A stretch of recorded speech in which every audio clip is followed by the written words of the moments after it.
સૌથી પહેલા જે સુપ્રસિદ્ધ નામ છે શ્રી ગોવર્ધનનાથજી. આ બધા જ જાણો છો ઇન્દ્રમાન ભંગની પ્રસંગની લીલા. સ્વરૂપની ચર્ચા તો પછી શ્રીનાથજીના પછી આપણે કરીશું કે કેટલા ભાવ શ્રીનાથજીના સ્વરૂપના છે, કેટલી લીલાઓ એમની સાથે જોડાયેલી છે અને શ્રીનાથજી સાથે કેટલા ધામ જોડાયેલા છે.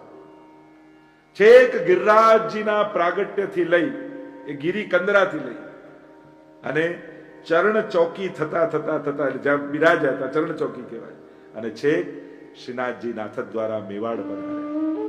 તો વ્રજ ટુ મેવાડ, વ્રજથી મેવાડ સુધીની શ્રીનાથજીની એ યાત્રા. આપણે તો યાત્રા કરવા જઈએ પણ ઠાકોરજીની યાત્રા પ્રભુનો. જેમ કૃષ્ણ ચરિત્રમાં તમે જુઓ તો મથુરાની જેલમાં પ્રગટ થઈ, ગોકુલમાં આનંદ મહોત્સવથી લઈ અને બધા જ લીલાઓ કરતા કરતા પ્રભુ મથુરા પધારી કંસનો ઉદ્ધાર કરી અને છેક દ્વારિકા લીલા સુધીની યાત્રા, અને વચ્ચે હસ્તિનાપુર પણ આવી જાય.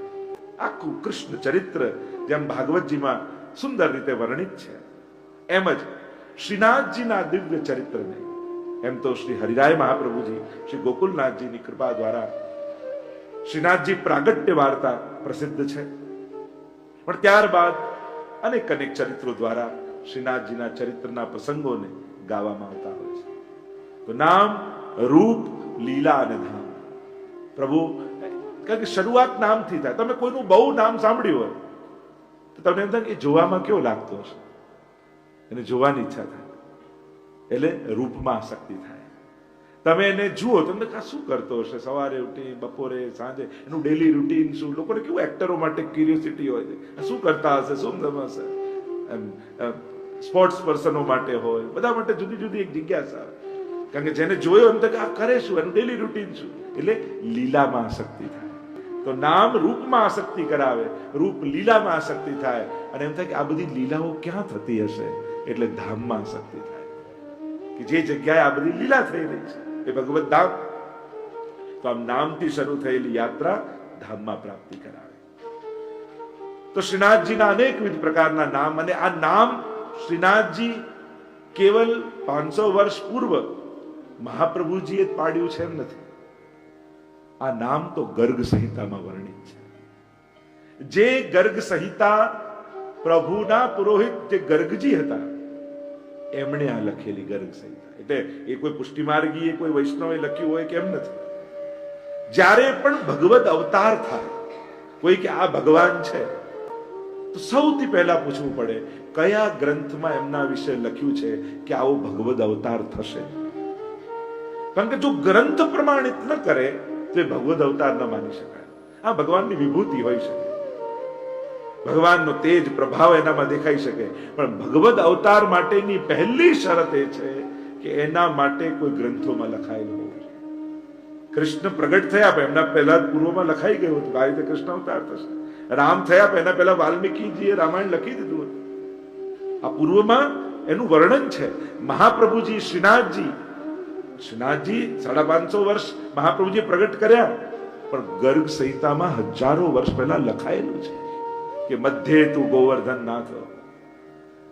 આ રીતે શૃંગાર મંડનમાં કલિયુગના 4500 વર્ષ જશે, ત્યારબાદ આ સ્વરૂપ પ્રગટ થશે ગિરિરાજજીમાંથી. એવો સ્પષ્ટ ઉલ્લેખ ગર્ગ સંહિતામાં લખેલો છે. ગર્ગ સંહિતા તો આપણે કોઈ લખી નથી, કોઈ પુષ્ટિમાર્ગીએ તો લખી નથી, કોઈ વલ્લભકુલના આચાર્ય તો લખી નથી, પ્રભુના પુરોહિતે લખેલું છે. જો મોટા મંદિરો ઉદ્ધાર નથી કરતા, આપણું તો વૈભવ શું છે પુષ્ટિમાનું?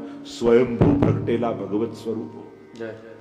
આ જે ભગવત સ્વરૂપો છે એ કેમે કરીને મેળવી થોડી શકાય, બનાવી થોડી શકાય. તમે એવા આકારનો ઘાટ આપી શકો પણ શ્રીનાથજીને લાવી શકો. અને એટલા માટે પુષ્ટિ માર્ગનો વૈભવ આટલા નિધિ સ્વયંભૂ પ્રગટેલા ભગવત સ્વરૂપો છે. તો આ ભગવત સ્વરૂપો કઈ રીતે શ્રીનાથજી પ્રગટ થયા, કઈ રીતે આ નિધિઓ પ્રગટ થયા, આ બધાની ચર્ચા આપણે ત્યાં છે. તો નામમાં જો પ્રવેશ કરીએ તો સૌથી પહેલા શ્રી ગોવર્ધનનાથજી, જે આપ લોકો ઇન્દ્રમાન ભંગની લીલાને જાણો છો. ઇન્દ્ર કોપાયમાન થયા, વ્રજ ડુબાડી દેવાની વાત થઈ, અને એવા સમયે પ્રભુએ શ્રી ગિરિરાજ ગોવર્ધનને ધારણ કર્યા. અને એ ધારણ કર્યા તો શ્રી ગોવર્ધન, ગોનું વર્ધન કરનારા, ગિરિરાજજીનું વર્ધન કરનારા નાથજી, એના નાથ એ શ્રીનાથજી. બીજું એક નામ શ્રીનાથજીનું નિકુંજ નાયક શ્રીનાથજી. તો આ સ્વરૂપની તો આગળ ચર્ચા કરીશ, કઈ નામની જ કરું છું. આ બધા સ્વરૂપની ચર્ચાઓમાં પાછા આવશે. નિકુંજ નાયક શ્રીનાથ એક છે, શ્રી ગોવર્ધનનાથજી જેને ગિરિરાજજીને ધારણ કર્યા કે વામ બીજાથી ગિરિરાજજી ધારણ કરેલા, એક એવો ભાવ. બીજું છે નિકુંજ નાયક, એટલે કે ઠાકોરજી અને સ્વામીજીની અખંડ લીલાઓ નિત્ય લીલા ધામમાં ચાલે છે. નિત્ય લીલા નિત્ય નવતમ શ્રુતિ ન પામે પાર. આપણા તો ગોપાલદાસજી ઉપર ગુસાઈજીએ કેવી કૃપા કરી. ચરવિત તાંબુલ આપ્યું. આખું પ્રથમ આખ્યાનમાં તમે જુઓ, શ્યામા શતદલ નયન સુંદરી શોભા. આખો નિત્ય લીલાના દર્શન ગોપાલદાસ ગોપાલદાસ પર કૃપા થઈ ગુસાઈજી, અને પ્રગટ ગોલોક ધામના દર્શન સન્મુખ બેઠા બેઠા, આજ ભૂતલમાં બેઠા બેઠા નિત્ય લીલા ધામના દર્શન. આને કૃપા કહેવાય. જેને શ્રી વિઠ્ઠલનાથ વિચારે રે તેને પ્રગટ પદાર્થ ચારે. એક વસ્તુ સમજી લેજો, આપણા પુષ્ટિ માર્ગમાં મર્યા પછી ભગવાનના ધામમાં જઈશું એવો કોઈ વિચાર નથી. આપણે ત્યાં તો વિચાર છે કે જીતા જીવંત એ ધામનો અનુભવ ભૂતલ પર કરી લઈશું. આ પુષ્ટિ માર્ગીય વિચાર છે. મરીને હું કયા ઘણી વાર મૃત્યુ સુધારવાની ચિંતામાં જીવન સુધારવાનું ભૂલી જઈએ છીએ. ઘણી વાર લોકો નહીં પ્લાનિંગ, મારા ગયા પછી આમ કરજો, મારા ગયા પછી. અરે છો ત્યારે જ કરી લો ને. ગયા પછી જે થશે કરશે કરશે એનું પુણ્ય. આપણી આંખે જોઈને જાઓ ને, આપણે કરીને જાઓ. સત્કર્મ અને પુણ્યો બીજાના ભરોસે નહીં મૂકવા, પોતાના હાથે જ કરી લેવા. કારણ કે જેના ભરોસે મૂકી ગયા ને એનું મન નાનું નીકળ્યું તો, એના વિચાર જુદા નીકળ્યા તો. કારણ કે મનને લોજિક આપવામાં ક્યાં વાર, હવે આટલું બધું કરવાની ક્યાં જરૂર છે, પેલા તો ભલે કહી ગયા, આપણે તો આટલામાં જ કરી નાખો. એટલે એવું થાય ઘણી વાર, મૂળ ઈચ્છા કોઈને હોય પણ જેના દ્વારા થતું હોય એના મનમાં ના આવે. અને એટલા માટે પુણ્ય, ભક્તિ, સત્કર્મ બને તો કોઈના ભરોસે છોડવા નહીં. કોણ જાણે કોઈ કરે ન કરે, આપણા મનનું મનમાં રહી જાય. આપણે તો આપણા હાથે કરીને જવું, આપણા જાતે કરીને જવું, આપણી આંખે જોઈને ન જઈએ. જાતે કરી ગયા એનો આનંદ લેતા લેતા ન જઈએ. પેલા કરશે કે નહીં એવા ચિંતામાં દેહ છોડવો, એના કરતા આપણે કરી ગયા એવા આનંદમાં ન કરી દઈએ. જો લઈ જવાના કાંઈ નથી. કોઈ બીજું શું લઈ જવા, તો લઈ નથી જવાના, કંઈક મૂકીને તો જાઓ. સારું દુનિયામાં કોઈ સ્કૂલ મૂકી જાઓ, કોઈ હોસ્પિટલ મૂકી જાઓ, કોઈ મંદિર મૂકી જાઓ, કોઈ સેન્ટર મૂકી. લઈ નથી જવાને તો બધાને ખબર છે. તમે મૂકી શું ગયા એમાં તમારું જીવન નક્કી થાય છે. તમારી જીવનની યાત્રા એમાં નક્કી થાય છે કે આ માણસ મૂકીને શું ગયો. અને એટલા માટે થોડાક જીવનના ગણિત આ સત્સંગમાં બદલાવા જોઈએ. ચિંતા નહીં કરજો શું લઈ જઈશ, શું સાથે આવશે એનું બહુ ન વિચારતા. શું મૂકી જઈશ આ દુનિયામાં એનું ચિંતન કરજો. આપમેળે પુણ્યમાં તમે પ્રવૃત્ત થઈ જશો. જે ચર્ચા કરી રહ્યા છીએ નામ, રૂપ, લીલા અને ધામ, એની જે ચર્ચા થઈ રહી છે, તો પ્રભુનું નામ નિકુંજ નાયક શ્રીનાથજી, એટલે કે નિત્ય જે ગોલોક ધામની નિકુંજ છે. અને એમ તો ભૂતલ પર આપણે ત્યાં માન્યતા એવી છે કે એ ગોલોક ધામ, એ પરમ નિકુંજ એ ગિરિરાજજીની ભીતર વિરાજે છે. ગિરિરાજજીની ભીતર છઠ ઋતુ છે, દ્વાદશ નિકુંજ છે, અને એમાં ઠાકોરજી સવારથી રાત્રિ સુધીની અનેકવિધ લીલાઓ કરે છે. ચતુર્બુદ્ધદાસજીની વાર્તામાં ખટ ઋતુની ભાવનાની વાર્તા આવે છે આપણે. અને એમાં શ્રી ગુસાઈજીની કૃપા એવી થઈ કે ચતુર્બુદ્ધદાસને આજ્ઞા કરી કે જાઓ ઉછરી પાસે, ગિરિરાજજી પાસે જાઓ ને ફૂલ ચૂંટીને ઠાકોરજી માટે લઈ આવો. અને ફૂલ ચૂંટવા માટે ગયા છે, અને સામે કંદરા દેખાઈ ગિરિરાજજીની, ભીતર પ્રવેશ કરી ગયા. અને જતા જતા જતા જતા અંદર અંદર અંદર અંદર અંદર ક્યાંય ભીતર ગયા, અને અવાક થઈને જોયું સુવર્ણનું સુંદર સિંહાસન છે, ઠાકોરજી અને સ્વામીજી યુગલ બિરાજેલું છે. અનેક ગોપીજનો પંખા આદિની સેવા કરી રહ્યા છે. અને જ્યાં ચતુર્બુદ્ધદાસજીને જોયા યુગલ સ્વરૂપે એટલા પ્રસન્ન થયા. ત્યાં આખો પ્રસંગ આવે છે અને કહ્યું કે પ્રભુ આ ભૂતલ પર રહેલા જીવને આપની આ લીલાના અનુભવ કઈ રીતે થાય, કેમ કરીને અનુભવ કરે? તો કે ભૂતલ પર અમે ષટ સંપત્તિ રાખેલી છે. એમ પ્રભુ બોલ્યા. અને આમાંથી કોઈ એક વસ્તુનો, એક તત્વનો પણ આશ્રય કરશે તો એને પ્રગટ લીલાના દર્શન થશે. તો આ ષટ સંપત્તિ કઈ છે? તો એમાં પહેલું કહ્યું શ્રીનાથજી. જ્યારે શ્રીનાથજીમાં પ્રીતિ થશે અને શ્રીનાથજી જો કૃપા કરશે તો આ ભૂતલ પર જ એને નિત્ય લીલારામનો અનુભવ થશે. બીજું કહ્યું શ્રી મહાપ્રભુજી, શ્રી યમુનાજી, વલ્લભપુરી. એક કહ્યું શ્રીમદ ભાગવત. શ્રીમદ ભાગવત પણ એ સત સંપત્તિમાંની એક સંપત્તિ છે. જો એનો આશ્રય જીવ કરશે તો આ જ દેહથી ભૂતલ પર નિત્ય લીલાનો એને અનુભવ થશે. તો અત્યારે એમાં વિસ્તારમાં નથી જતો એ પ્રસંગમાં, પણ મૂળ વાત, કહેવાની વાત એ છે કે નિકુંજ નાયક શ્રીનાથજી કહેવાય. નાયક એટલે એનો અધિષ્ઠાતા. અને નિકુંજના એટલે કે ગિરિરાજની ભીતર જે દ્વાદશ 12 નિકુંજ માનવામાં આવે છે. ઋતુ પ્રમાણેની નિકુંજ છે. અને નિકુંજો બે બે હોય. એક ઋતુની 2 કુંજ હોય, એક મણિમય અને એક પુષ્પમય.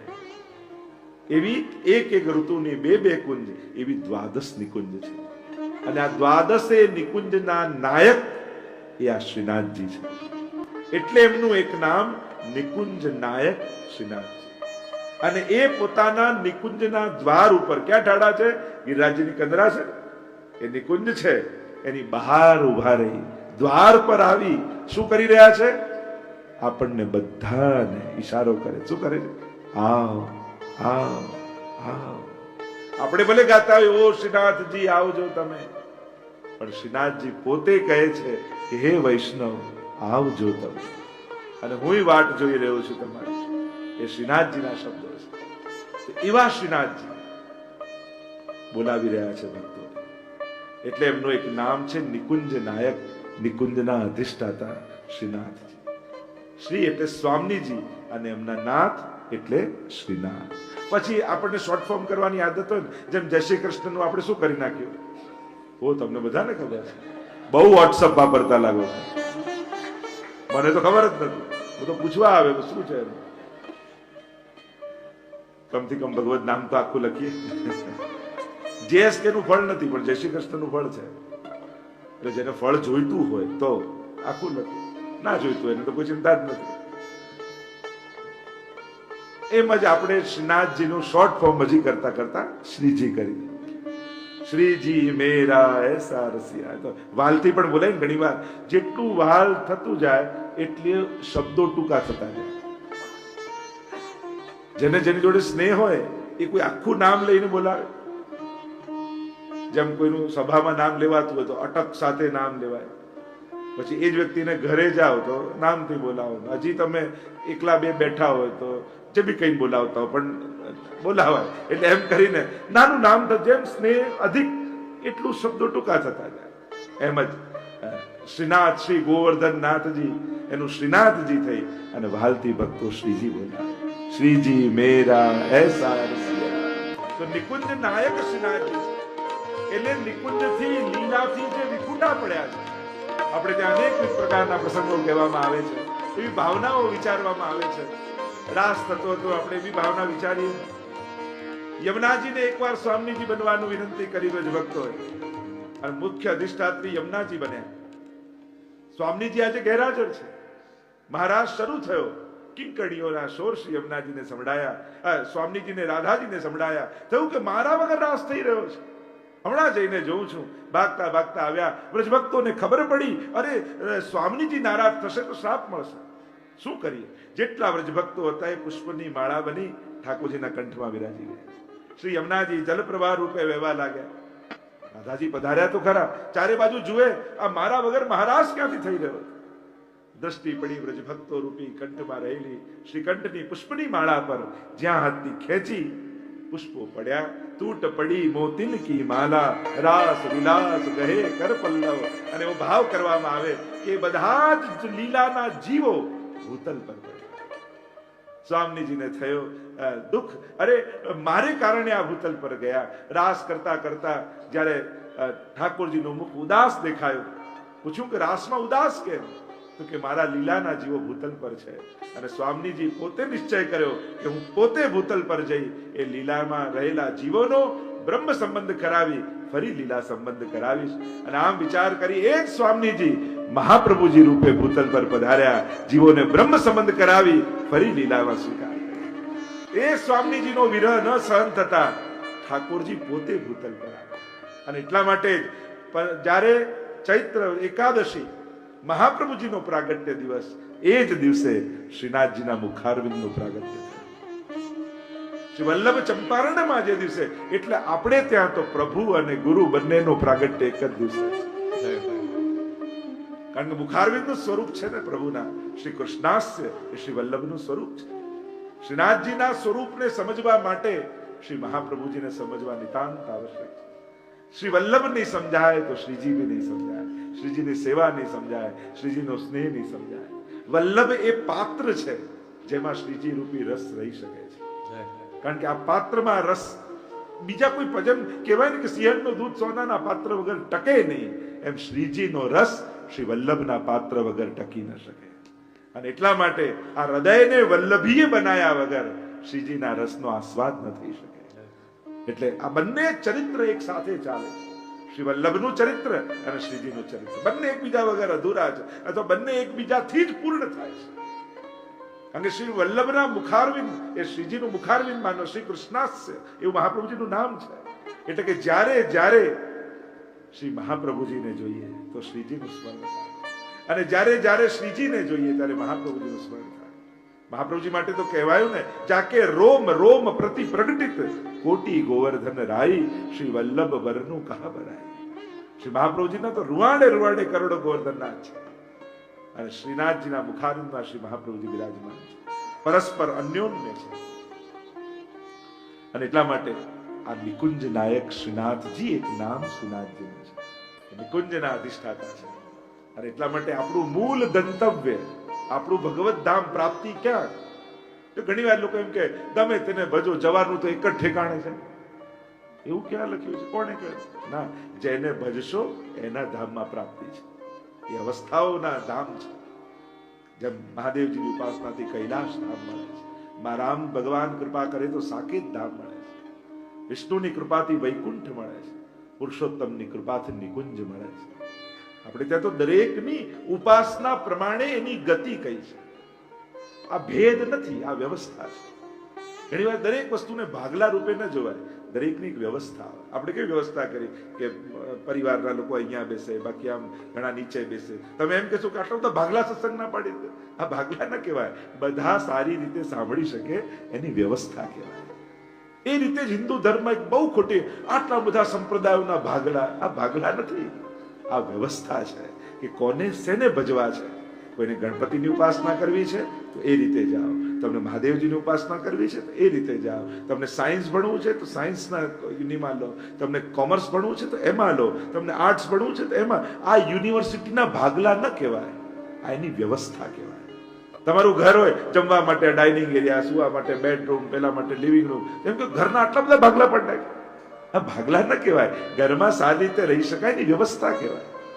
એટલે બહુ જ ખોટો પ્રચાર આપણે ત્યાં કરવામાં આવે છે કે આ આટલા બધા સંપ્રદાયોના ભાગલા પાડી દીધા. આ ભાગલા ન કહેવાય, આ વ્યવસ્થા કહેવાય. જૂના સમયમાં એક જ ડોક્ટર હતો, તમે ગમે તે બીમાર પડો એટલે એ પેલો જઈને પડી કે તમને આપે દવાની. પછી ધીમે ધીમે મેડિકલ સાયન્સ ડેવલપ થયું, આંખના ડોક્ટર જુદા, દાંતના જુદા, હાડકાના જુદા. તમે એમ કહેશો સાયન્સ, મેડિકલ સાયન્સ આટલા બધા ભાગલા પાડી નાખે કે હવે દાંત દુખે તો આની પાસે જ જવાનું, ને પેટ દુખે તો આની પાસે જ. આ ભાગલા ન કહેવાય, આ એનો વિકાસ છે, આ એનું પતન નથી. ઘણીવાર વિશેષ વ્યવસ્થા એ ભાગલા ન કહેવાય, એનો વિકાસ કહેવાય. એમ જ્યારે આધ્યાત્મિક માર્ગોનો વિકાસ થયો ત્યારે આ સંપ્રદાયોની વ્યવસ્થા. જેમ ભણવાનો વિકાસ થયો તો science, commerce, arts, medical student, આના ભાગલા ન કહેવાય, એની વ્યવસ્થાઓ આવી કે તમે એને પ્રાપ્ત કરી શકો એ વિદ્યાને. એટલે વિભાગ અને વ્યવસ્થા, ભાગલા અને વ્યવસ્થા, આનો પણ એક વિવેક સમજવો જોઈએ. ખાલી બધાની વાતમાં એના બધું ભાગલા ભાગલા ભાગલા એમ ન કહેવાય. સમજો એ વાતને કે એ કેમ છે આ બધી વ્યવસ્થાઓ, શેના માટે આ વ્યવસ્થા ઊભી કરવામાં આવી છે. ભાગલા એક ખરાબ શબ્દ છે, વ્યવસ્થા એક સારો શબ્દ છે. તમે ધર્મ માટે કયા શબ્દનો પ્રયોગ કરો છો એ તમારે વિચાર. તમે વાતને સમજ્યા છો કે નહીં? નહીં સમજો તો ખરાબ શબ્દનો પ્રયોગ કરશો. સમજશો તો દુનિયાભરમાં ભગવાને વૈવિધ્ય સર્જ્યું છે. આ વિવિધતા કહેવાય, આ ભાગલા ન કહેવાય, આ વિરોધ ન કહેવાય, આ વૈવિધ્ય કહેવાય કે દુનિયામાં વૈવિધ્ય છે. દુનિયા બધા એક જ માને, એક જ આ કરે, એક જ અરે ઘરના જ 5 જણા, કોઈને રીંગણાનું શાક ભાવે, કોઈ બટાકાનું, કોઈ રોટલી જોઈએ, કોઈને આ થેપલા જોઈએ. ઘરના 5 લોકોની ચોઈસ જુદી છે અને વિચારો છો કે દુનિયામાં બધું એક વિચારવા લાગે. દુનિયાની એકતા લાવવામાં એક જ ઉપાય છે કે બીજો મારા કરતા જુદો હોઈ શકે એ વાતનો સ્વીકાર કરી લો. બસ વૈવિધ્યનો સ્વીકાર કરશો તો એકતા આપમેળે આવશે. પણ બધાને એક પ્રમાણે કરવા જશો, બધાની ચોઈસ એક કરવા જશો તો સર્જન જ વૈવિધ્યપૂર્ણ છે. તો એનાથી તો વિરોધ પેદા થશે અને વિરોધ વેર બની જશે અને એ જ વેર પછી યુદ્ધ રૂપે પરિણમિત થશે. તો આ દુનિયાનું સર્જન માણસ નહીં સમજે, જે નેચરલ સર્જન છે એ વસ્તુનો સ્વીકાર નહીં કરે અને પરાણે કંઈક થોપવા જશે તો પછી આવું થશે. તો જે વાત કરી રહ્યા છે તો નિકુંજ નાયક, તો આ વિવિધ નિકુંજ, તો જે ભક્તિ કરવા આપણે જઈ રહ્યા છે એ ભક્તિનું પરમ ગંતવ્ય ક્યાં છે કે જ્યાં મહારાસ થઈ રહ્યો છે એ મહારાસની જે નિકુંજ છે એમાં જીવની પ્રાપ્તિ અને પુનઃ રાસથી વિખૂટો પડેલો જીવ એ રાસમાં પ્રાપ્ત થાય એટલે એને પરમ ફલ મળ્યું કહેવાય. આ પુષ્ટિ માર્ગીય વૈષ્ણવનું પરમ ગંતવ્ય કહેવાય. પછી બીજા જુદી જુદી ગતિ હોઈ શકે છે, જુદા જુદા ફલ હોઈ શકે છે, પણ પરમ ફલ એ માનવામાં આવે છે કે જ્યાં એ કૃષ્ણ રૂપી રસનો સર્વાંગ અનુભવ થવો એ પરમ ગંતવ્ય છે. અને એ ગંતવ્ય આપણે ત્યાં તો એ મૂળ નિકુંજના અધિષ્ઠાતા શ્રીનાથજી છે એટલે એમનું નામ નિકુંજ નાયક શ્રીનાથજી. ગિરિરાજજીની એ કંદરાઓની ભીતર આ નિકુંજ બિરાજે છે અને આપણે ત્યાં કહેવાય ને કે એ ગોલોકધામના 8 દ્વાર છે અને 8 દ્વારના આપણા અષ્ટ સખાઓ એ અષ્ટ દ્વારના મુખિયા છે. શબ્દ યાદ રાખજો, મુખિયા છે, દ્વારપાલ નથી. દ્વારપાલ અને મુખિયામાં ભેદ છે. આપણે એમ માનીએ કે અષ્ટ દ્વારના 8 સખાઓ મુખિયા એટલે દરવાજા પાસે આમ છડી લઈને ઉભા રહેતા. અરે એને તો છડીદાર કહેવાય, એને તો દ્વારપાલ કહેવાય. મુખિયા હોય એને તો ભીતર સેવા કરવા મળે. આ ફરક દ્વારપાલ અને મુખિયાજીમાં. એટલે ઘણી વાર એમ કે અષ્ટ દ્વારના અષ્ટ મુખ્યા એટલે બધાને એમ લાગે કે 8 દ્વાર પર બેઠા બેઠા કીર્તન ગાતા હશે. અરે એમનું સખા સ્વરૂપ છે, એમનું સખી સ્વરૂપ છે. આ બધા જે અષ્ટ સખાઓની લીલાઓ તો ઘણી બધી થોડી કદાચ ગૂઢ અને ગહન થઈ જશે, બહુ ભાવાત્મક થઈ જશે, એટલે બહુ એમાં ઊંડો નથી ઉતરતો. પણ આપણે ત્યાં અષ્ટ સખાઓને 8 દ્વારના મુખ્યા માનવામાં આવે.